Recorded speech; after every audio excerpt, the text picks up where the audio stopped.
9 मई साने की दोबारा तफ्तीश के लिए एक और JIT तश्कील। महकमा दाखिला पंजाब ने 9 मई को जना हाउस और दीगर एहसास तनसीबात के जलाओ घेराव केस की दोबारा तफ्तीश के लिए एक और JIT तश्कील दे दी। 5 रुकनी JIT के सरबराह DIG इन्वेस्टिगेशन इमरान कशवर होंगे। नोटिफिकेशन के मुताबिक नए JIT के मेंबरान में SP investigation city division doctor Raza Tanveer, SPA VLS Lahore Rana Zahid Parvez, ASP Khan और इंचार्ज इन्वेस्टिगेशन थाना फैक्ट्रियल एरिया इंस्पेक्टर सर्विस शामिल हैं। जलाओ घिराव केस में इक़्तिदाम में कत्ल और दहशतगर्दी समेत दीगर दफात शामिल हैं। नए JIT केस की दोबारा तफ्तीश करेगी। दिखाया रहे कि 9 मई को चेयरमैन तहरीक इंसाफ इमरान खान की गिरफ्तारी के बाद तहरीक इंसाफ के कारकुनान ने मुल्क भर में जलाओ घेराव और तोड़ फोड़ किया था, जिसके बाद सिक्योरिटी शरपसंदों को गिरफ्तार किया जा चुका है। और एक अहम खबर आपको देती चलूं कि पहले दुबई में शरीफ खानदान ने डेरे डाले हुए थे और अब आसिफ अली जरदारी अहम सियासी मुलाकातें करने दुबई पहुंच गए हैं। पाकिस्तान पीपल्स पार्टी के शरीक चेयरमैन और साबिक सदर आसिफ अली जरदारी खुसूसी त्यारे से दुबई पहुंच गए। साबिका सदर की दुबई में अहम सियासी मुलाकातें मुतवक्का हैं। ज़राए के मुताबिक आसिफ अली जरदारी चंद दिन दुबई में क़याम के बाद वापस वतन आएंगे। वज़ीर दाखिला बिलावल भुट्टो जरदारी लारकाना से खुसूसी त्यारे से कराची पहुंचे। बिलावल भुट्टो लारकाना में मुफ्त घर तकसीम करने की तकरीब में शिरकत करने के लिए गए थे। लारकाना में PP चेयरमैन बिलावल भुट्टो ने सैलाब मुतासरीन को 20 लाख मकान बनाकर देने का ऐलान कर दिया।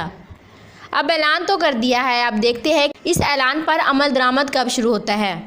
और इसके अलावा वफाकी हुकूमत ने रात के अंधेरे में आवाम पर बिजली गिराई। ज़राए के मुताबिक बिजली के बुनियादी टैरिफ में 3 से 7 रुपये 50 पैसे फ़ी यूनिट इजाफा करने की मंजूरी दी गई। हुकूमत ने डिस्कोज आवर के इलेक्ट्रिक में यकसा टैरिफ लागू करने के लिए नेपला को दरख्वास्त दे दी है। नेपला की तरफ से दरख्वास्त पर जल्द समाअत की जाएगी। 10 यूनिट माहाना इस्तेमाल वाले घरेलू सार्फिन के लिए बिजली 3 रुपये फ़ी यूनिट महंगी होने का इम्कान है। 101 से लेकर 200 यूनिट वाले सार्फिन के लिए 4 रुपये फ़ी यूनिट महंगी करने की तजवीज़ दी गई। 201 से लेकर 300 यूनिट वाले सार्फिन के लिए बिजली 5 रुपये फ़ी यूनिट महंगी हो गई। ज़राए के मुताबिक 301 से लेकर 400 यूनिट वाले सार्फिन के लिए 6 रुपये 50 पैसे महंगी करने की तजवीज़ दी गई। 400 से लेकर 700 यूनिट तक इस्तेमाल करने वाले सार्फिन के लिए बिजली 7.5 रुपये महंगी होने का इम्कान है। नेपरा की मंजूरी के बाद कीमतों में इजाफे का इतलाक 1 जुलाई से किया जाएगा। उसके अलावा आपको बताते चलूँ कि हमद मीर लिखते हैं, झूठ बोले कौवा काटे।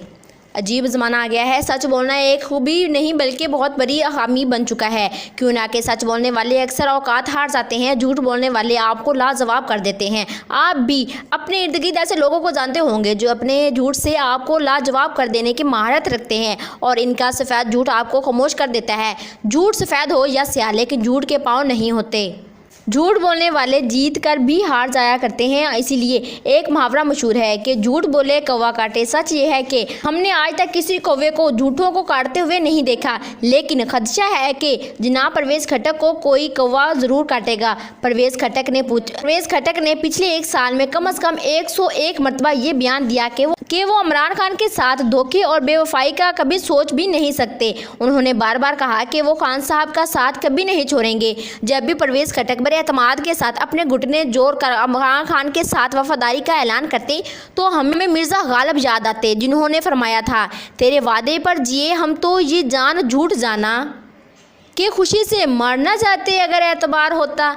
एक तरफ परवेज़ खटक बार बार इमरान खान के साथ वफादारी की डुगडुगी बजाते रहे, दूसरी तरफ हम मुसलसल ये दावा करते रहे कि खटक साहब बहुत जल्द तहरीक इंसाफ छोड़ देंगे और नई पार्टी बनाएंगे। खटक साहब ने मुझे नाचीज़ समेत कुछ दीगर सहाफ़ियों के दावे के बार बार तरदीद की और हमें खामोश कराने के लिए कहा कि मीडिया झूठ प्रोपेगेंडा बंद करे। मैंने परवेज़ खटक के अदारों पर 9 मई के बाद खटक साहब ने तहरीक इंसाफ में नकब लगाने के लिए मेल मुलाकातें शुरू की तो 3-4 साबिक़ा वज़ीरा ने मुझसे पूछा कि आपको कैसे पता चला कि परवेज़ खटक नई पार्टी बना रहे हैं।